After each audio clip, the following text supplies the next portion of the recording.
again. Welcome back. No, welcome forward into the 820 studio. This is part 2, the core competency for friendship between myself, the artist formerly known as DJ, and Paco. Please enjoy. That person is a total stranger. How to determine that, okay, here's my position, here's my competency, how I determine, one, that I'm solid over here, how to determine if I'm going to get along with that person, how I... All right, now you really asked that question. Yeah. All right, I know when I meet somebody, Yeah. I can tell you in the first 5 milliseconds if I like them or not. Really? And you're the same way. I mean, right? And you guys out there, I mean, feel free to comment.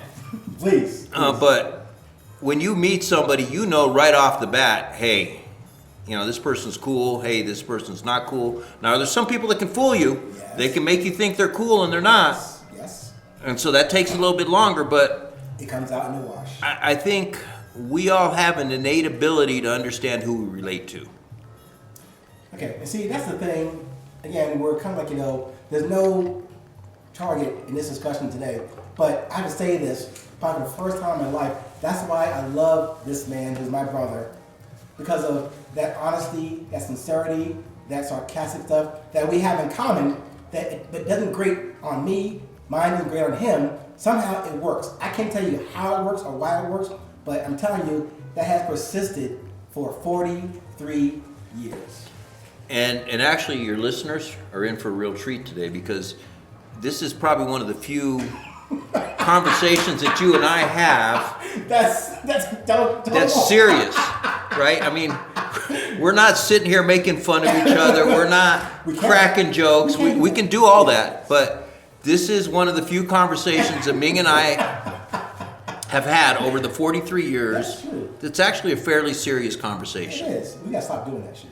Why? We've been done it for 43 years. I'm 61. You're 61. Yeah. You know, we're in the fourth quarter. The last 60. The last. It might 60. be the last. Okay, he calls it the last 60. I call it the fourth quarter. For the last 60 years, that's cool. Right. Only if I'm, only if I have a brain. But the point is that's how we communicate. Yeah. You talk about core competencies. Yeah. That's how you and I communicate. I know. But again, I'm just surprised. I was talking about the thing about being surreal, unreal, yet it's real because here we are together in your town, living not far from you, and having the time to either talk for hours, maybe in and out in a 5-minute discussion at your office, or whatever. But we never stopped this conversation. It never stopped. Even though, let me give you some context out there. We graduated in '84. Of course, now keep in mind, we're dating ourselves here by saying this 40 years ago.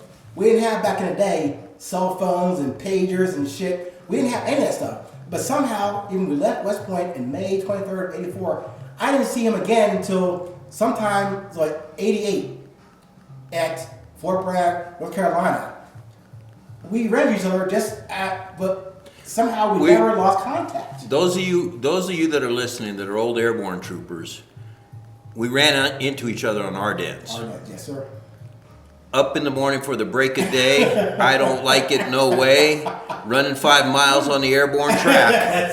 That's it. But there was a break. There was a, and was it 80? Yeah, it was 88 or 89. 88. And to give you the depth at which we'd fallen out of touch, Ming had been married and divorced. But I was married, but still married. Yes. To my ex-wife. Right. But Ming had been married and divorced, and I didn't even know. It was not important. It was not critical. So let me ask you a question. Yes, sir. How is a marriage not important, right? You got married. You felt strong enough for this other individual to say, I do. How is that not important? I will tell you. Because here I was. Actually, I wasn't divorced. I was still married when he met me in 88 again. However, I was married. Well, you weren't living with her. Yeah, well, we were deployed all the time. We were never there. We were deployed. Okay, you got me there. But However, the reason was, here I'm a captain, getting ready to be a coach. And it was 89. Shut up. No, it was 89. No, I got the 88. It wasn't 88 because I did command until 89. I was in Germany until 89. Well, then I saw you in 89. Okay, fine. I think it was closer to 90. No, whatever. See, he has problems with time and timelines. I have PTSD. Well, yeah, I do too. Okay. Anyway, here's the point. Just so y'all know, we're both combat vets, so. Somewhere around 88, 89, 90-ish, we reconnected on our dens at Fort Bragg. I was still married to my first wife, and to your question, I was married because I thought, I was a captain, I was a ranger, getting ready to take command. I thought that was the next step in the process. Become a commander, need to have a wife. So I married this lady who met the criteria that I had, very strict criteria. Had to have no children, have a college degree. And she met those criteria, and I got married. You know, the funny thing is Ming's not wrong. In the Army at that time, if you wanted to progress, you had to have a wife. But she had to play the game. What's that called? The company, something, the woman had to run, when you're deployed. Hey, the woman had the rank. She had to run. You had to have a wife, and you know, I had a wife, like Ming, I had a wife. She wasn't interested in playing the Army game, which, you know, I don't fault her for that. I don't fault her for anything. No, I mean, I'm divorced, but it was my fault. Yeah. Always your fault. Always my fault. Yes.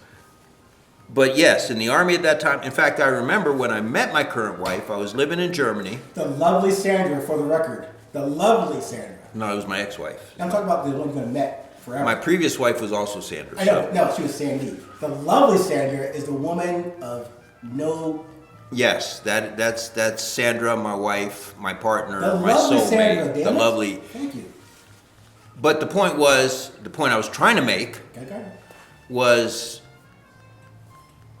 Sandy, who was my wife, wasn't interested in playing the Army game, which I don't fault her for because neither was I. Right. But anyway, I was a second lieutenant. Sandy and I started living together, and I had a boss who actually called me in and talked to me about how the Army frowned upon living with a woman and not being married. Yep.